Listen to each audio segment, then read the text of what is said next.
because it helps all of us. It helps us to become more of a family. One of the things that I noticed in conversation, people will talk about, oh, you know, someday I want to do this. I want to volunteer at the hospital, or I want to help this. But the problem is someday never comes because they don't get it on the to-do list. With Carol, volunteerism is just a constant agenda, and it's a wonderful thing for her.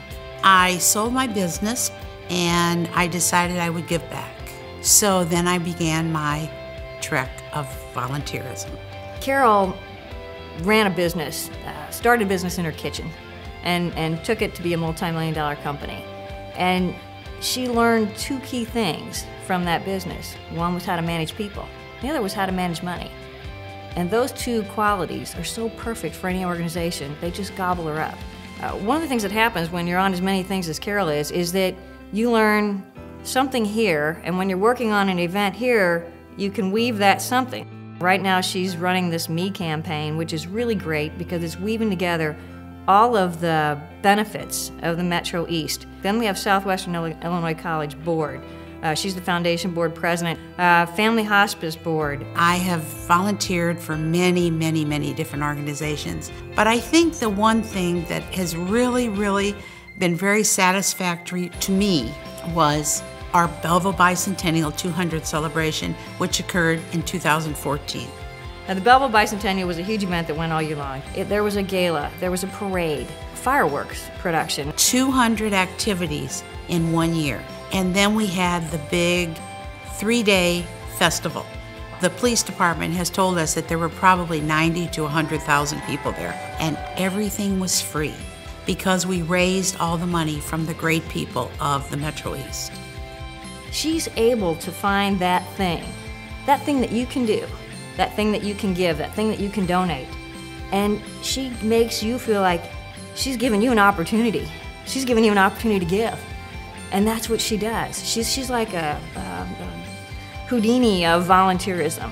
I think people want to be asked, and I think that a lot of people are never asked because they don't think that they would say yes.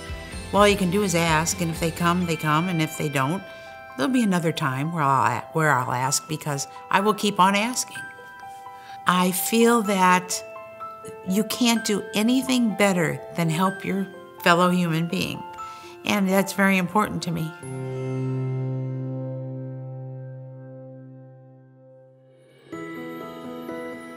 I had a grandmother who was just a role model for me. I remember as a little girl, she would sponsor birthday parties for residents in senior citizens' homes. And it was just wonderful kind of being at her side. She was small but mighty. And, you know, then my faith also, there's an expression most people know, Tikkun Olam, repair of the world, that especially for those of us who are fortunate to look out into the broader community and see what you can do to make a difference. As a career, I was working primarily in the nonprofit sector in healthcare and social services, and the skills that I used professionally, communications, marketing, translated very well into the volunteer sector. Lisi and I go way back. We've been working together in various capacities for the past 25 years through the Jewish Community Center, the National Council of Jewish Women, Central Reform Congregation, but she's also currently the president of Women's Voices Raised for Social Justice. She's been on the board for the National Kidney Foundation. She's a past CASA worker, and she's also been involved with the Legal Advocates for Abused Women. Social justice is what she's all about. An example is the Back to School store. The aim of it is to provide brand new clothes, school supplies, books to children who go to a one-day store with a personal shopper, and they get to pick out everything that they want for the first day of school, and it's new and the excitement on their faces. I believe last year they served 1,200 kids in one day. For us at NCJW, it's about empowering kids to want to go to school and to feel good about being at school and to feel good about themselves. The other issue is with Women's Voices Raised for Social Justice. We are focusing now on a program called Lock It for Love, which is about guns and the impact that they have on children in particular. And so it's about storing the guns separately from the bullets, where children will not have access to them. It's just like locking up your medications or putting your child in a car seat. It's about keeping kids safe.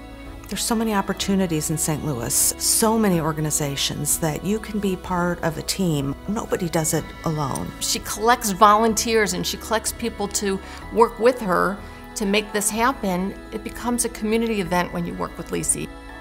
It's important for people in the community to raise their voices together.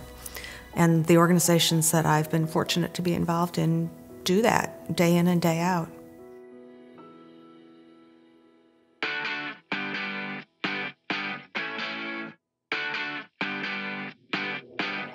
I'm a dancer, and when I moved to St. Louis, I really wanted a bigger and a richer life, and I wanted to study dance with Katherine Dunham, but Katherine Dunham was in East St. Louis, and I was not.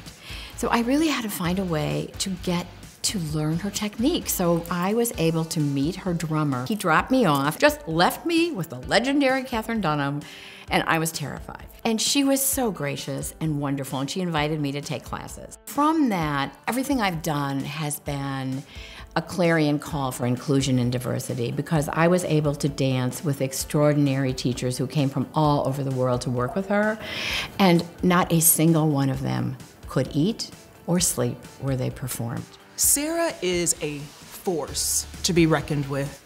She will light up any room on any day. She'll walk into a crowd and make you want to know her. I'm on the greatest board, the Diversity Awareness Partnership Board. And when I walked in for my first board meeting, I have never seen a table with every kind of person that you'd want to learn from are making decisions at this table. When she talks about wanting to see a group of folks at a table that don't look like her, she means that. And the reason is Sarah realizes how enriching it is for her to be surrounded by all different types of people. She's a member of the Women's Group on Race Relations. She is a commissioner with the Regional Arts Commission. She's a board member with the Diversity Awareness Partnership. We do diversity training, diversity summit, diversity dinner, okay. And then Dance St. Louis is wonderful. She's a member of the Opera Theater St. Louis Board. The list goes on and on. Sarah's volunteer work is extraordinary. So I was able to use my studio just recently after Ferguson, and I co-founded Dancers Step Up. Everybody came, modern, ballet, everyone came because everyone wanted to contribute. There's something to be said about groups that don't normally have conversation talking. So we were able to not only talk, but at the very end, what was so powerful was the minute we stood up and started to move, this piece came organically through the hands up, don't shoot. And you know, it would just bring you to tears. It'd bring you to your knees. It was so powerful. Volunteer wasn't something, at least not for myself, that I strive to do more of. Working with Sarah, I find myself wanting to lend my hand and volunteer more. The volunteering is everything because you put your passion into it. The movement aspect, dance, volunteering, the whole arts aspect of it, and inclusion and diversity, it's all about that movement. You move that rock up that hill, and you move, and it's not easy, and it rolls back. Sometimes it just rolls back down in your lap, and you're like, yikes, but you keep moving. You don't stop. You can't stop. Don't say no.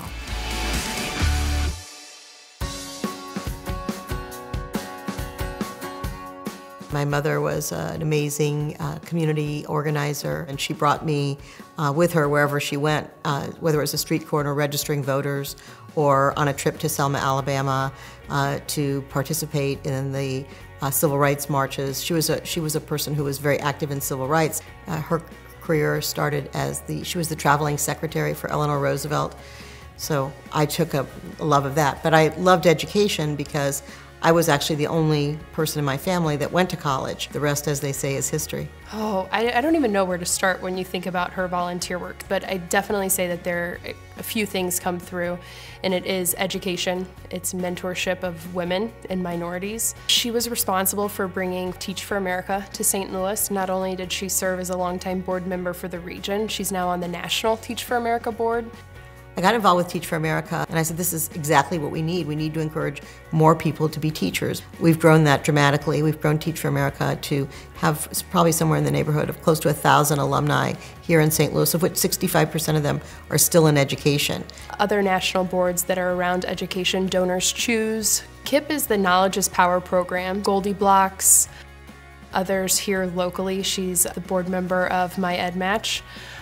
Prosper, I think what she's doing to support the launch of that has just been incredible as well. We do have an organization that I'm very engaged in here in St. Louis called the Network for Teaching Entrepreneurship, which actually teaches in high schools in the city and North County of St. Louis, young people to learn to solve the economic problems of their own communities. And so we're really teaching about entrepreneurship as a way of problem solving.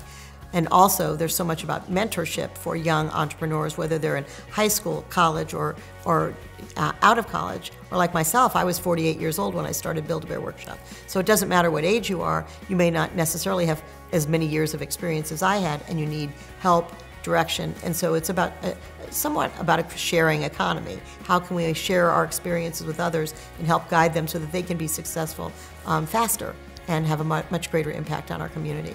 She goes out in search of great things that are happening, the diamonds in our community, and she elevates their stories, celebrates their success so that we can grow and replicate on that. But she's doing it in unexpected places, and so again it gets back to this piece of equality. Educational leadership for me means inspiring teachers and educators that exist and others that may not yet exist in the classroom to teach, but to also inspire and to bring out the best in our children so that they can see their future unfolding in your classroom. Children need the chance to find their soul, and hopefully they'll find it and they'll come back to St. Louis when they're grown up and make St. Louis an even more prosperous place.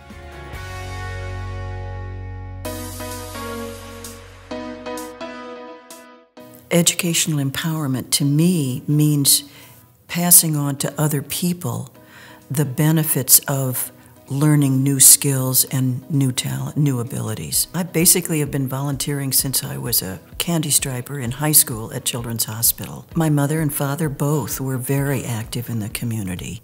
My mother was actually a woman of achievement in 1971. She was really good with figures, and so she was often the treasurer of every organization of which she was a part.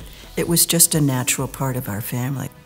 I think Betsy's direct impact on our community includes being willing to give so much of her time and being willing to give her time to allow other people to grow and change. She's a humble but confident leader. Was on the board of Edgewood Children's Center, which is now called Great Circle. Was on the board of the Women's Society at Washington University. I was the chair of the Board of Care and Counseling. I'm currently the president of the board of the Scholarship Foundation of St. Louis, which provides interest-free loans and grants to students, economically disadvantaged students. Betsy's been great at really connecting the foundation's work with immediate issues and not being afraid. Not being afraid to do that, but rather seeing that as an opportunity. I'd always known about the Scholar Shop and donated clothing there, but I'd never knew much about it beyond that. And a good friend with whom I'd served on the board at the Women's Society at Washington University said, I'd like to nominate you to the board. She's involved at the foundation, helping us launch a brand new college savings program where we're working with middle school students who we'd like for them to understand someday college is in their future. It's based on solid research indicating that a student with an individual savings account for college is 7 times more likely to complete that post-secondary education. It opens doors for people endlessly in so many ways. She's an optimist in her heart about the fact that we all face struggles and challenges of different sizes and shapes and complexions, but that we have within us the potential to succeed, and that what we need is a community that supports us to realize our potential. I've been very fortunate all my life to have an excellent education, a supportive family. Not everyone is in that position, and it feels right to me to give back in a situation like that. If I can do something to help, I'd like to do it.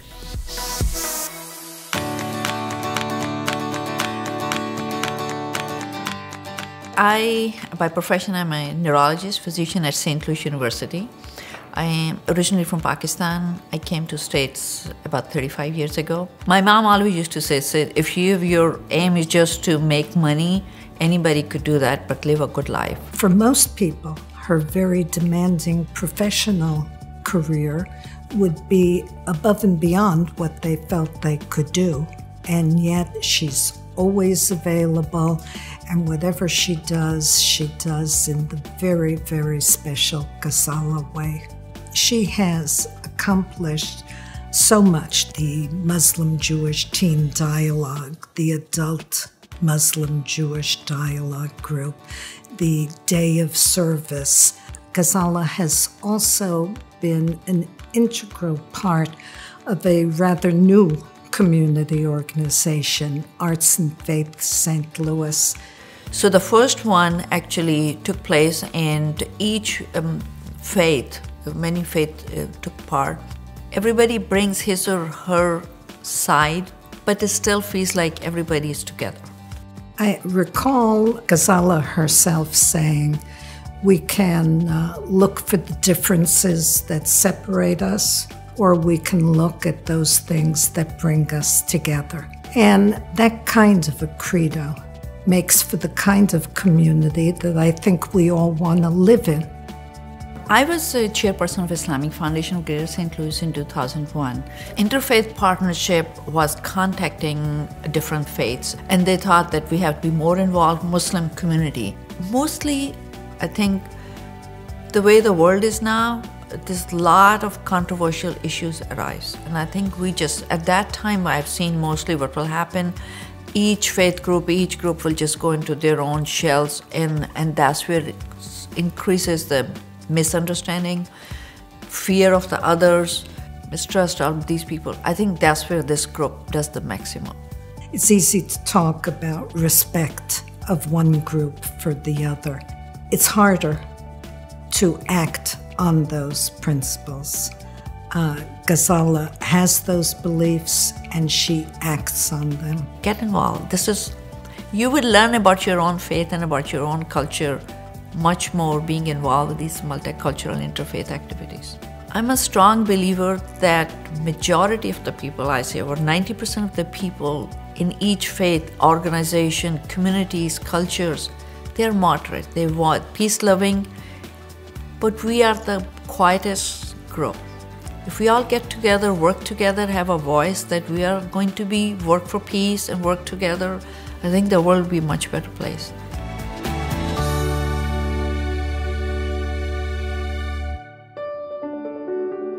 Once I was in high school, we had a visiting speaker, and he said something that stuck with me many years. Sitting and wishing never makes one great. The good Lord plant the fishes, and you must eat the bait. I remembered that, and that meant a lot to me in my life, because no one is supposed to sit back and wait for others to always give to them. You have an obligation to yourself to do something, to get up, take an effort to do something to make yourself better. I met Lady Hoskins about 20 years ago. Lady Hoskins organized a chapter here of the National Council of Negro Women, the St. Louis Gateway Metropolitan Section, and she asked me to be one of the charter members. And then more recently, and on a professional basis, I am the municipal court judge for the city of Berkeley, where Lady Hoskins is a council person. Top Ladies of Distinction is another organization. They have an auxiliary group that is the youth called Top Teens of America. These young people, they come from all walks of life. Some from two-parent households with academic backgrounds and successful careers, and others from single-parent households where they didn't know what they were going to eat for dinner. She made no difference between any of the young people, and what she also did was make all of them feel special. Every child need some guidance. They try to get the courage for those children to understand that they must be accountable, be good citizens. In my opinion, the young people are her legacy. And I think that people, often look for their legacy in things, but hers are living and walking, and they are more impactful than just the city of Berkeley or the region of St. Louis or even the United States. These young people are all over the world, and they are poised and confident. They're successful, they're civic-minded, and they're continuing her tradition of service. And so I think that's just a phenomenal legacy for someone to have. I'm proud to say that those children that I spent time with, I'm just so proud that they remember me. They think enough of me to let me know that they enjoyed me, they cared for me, and so that's the most beautiful thing you could ever have.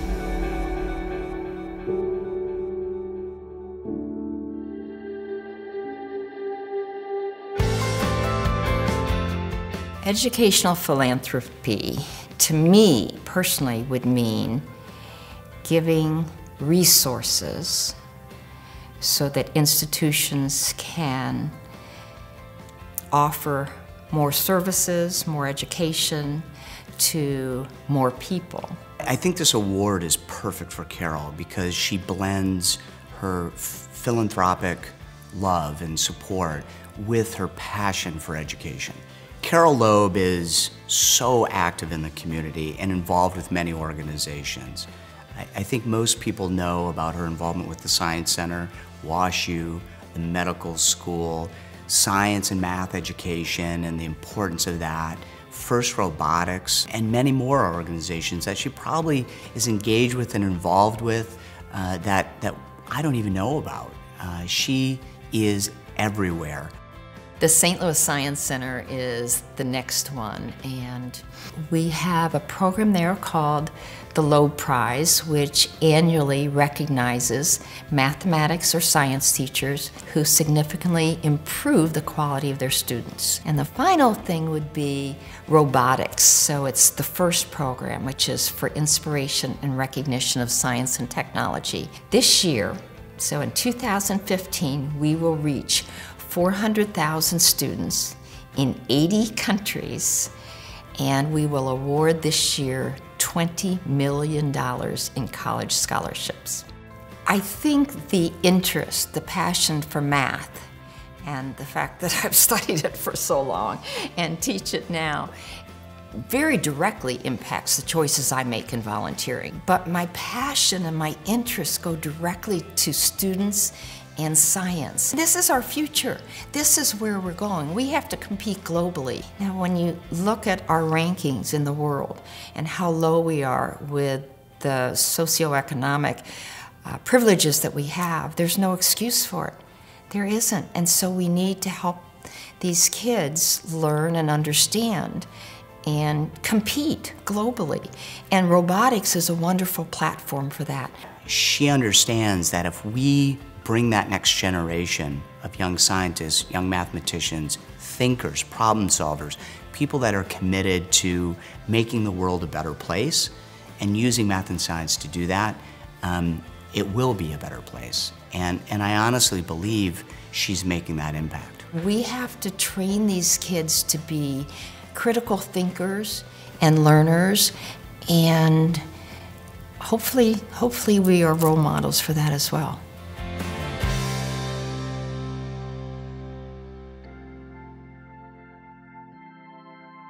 No, I never expected to find myself in this position.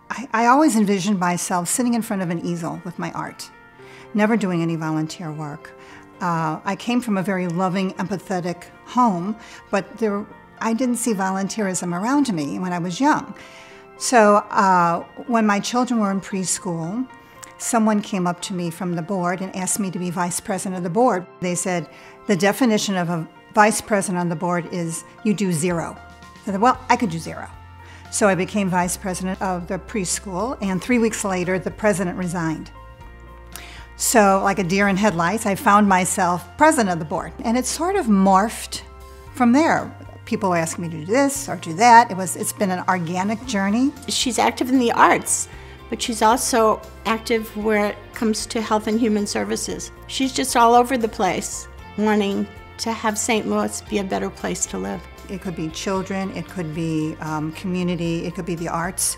I've been very involved in the New Jewish Theater, in the Jewish Book Festival and Film Festival, and Edison Theater. I've been on the board and president of the board of all those events and chaired all those events. It's uplifting, and it is a natural high. And I have this natural high over and over and over again through many things that I do through my volunteer work. I mean, forget about your martini. All you have to do is volunteer. Sherry's a person who wants to be involved with every volunteer opportunity. I do one volunteer program, Unsung Heroes for the Jewish Light, and we honor heroes that are under the radar. That is very close to my heart. Linda Hansen is a director, and we're 40-year friends. She actually developed the Missouri Children's Burn Camp. That's her idea. And she said, Sherry, you need to come to the camp one day. And I thought, well, sure, I could do that. I'd come. But she said, you really should ride the bus with the kids. I got on the bus, and there was a bus full of kids, and stone cold silence. Every kid that goes to the Missouri Children's Burn Camp is a child who's been hospitalized and who cannot afford to go to a camp, cannot afford, let's just use the word fun. And it is life-changing for these children, and it actually became life-changing for me. And afterwards I said to Linda, I'm your girl. Whatever you need, I'm there for you. Because it makes a difference in these young people's lives. There's a lot of visions that people have that you don't have, that you would never have unless you step outside of yourself and walk in someone else's shoes.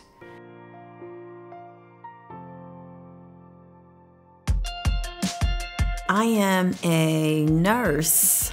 In my community is what I do. And I have been just blessed to be able to integrate what I do for a living with my philosophy of life in terms of giving. You know, being able to help people is what most nurses want to do.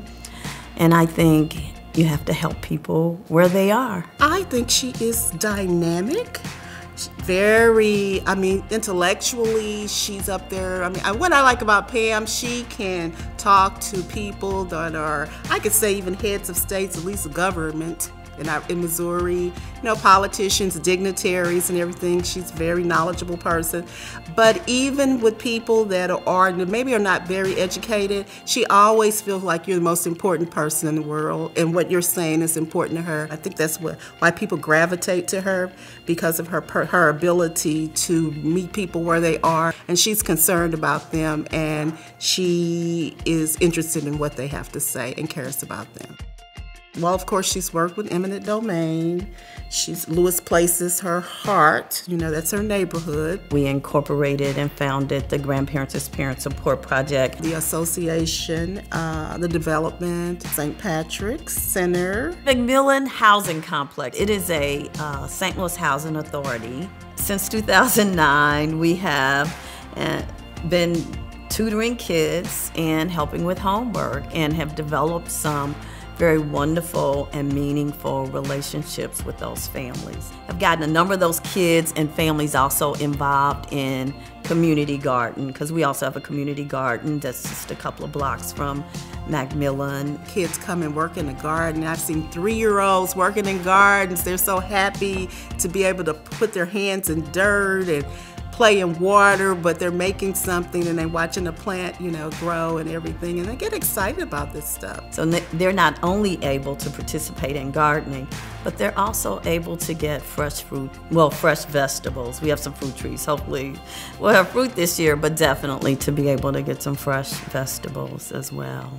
Oh my God, I can't really think of every organization and everything, but I don't think there's anybody in this city that's been in a human service or community service organization that doesn't know Pam or worked with Pam in some capacity. It's people like Pam that make us understand, hey, these people out here, they have needs, And we, as a community of people, we should care about them.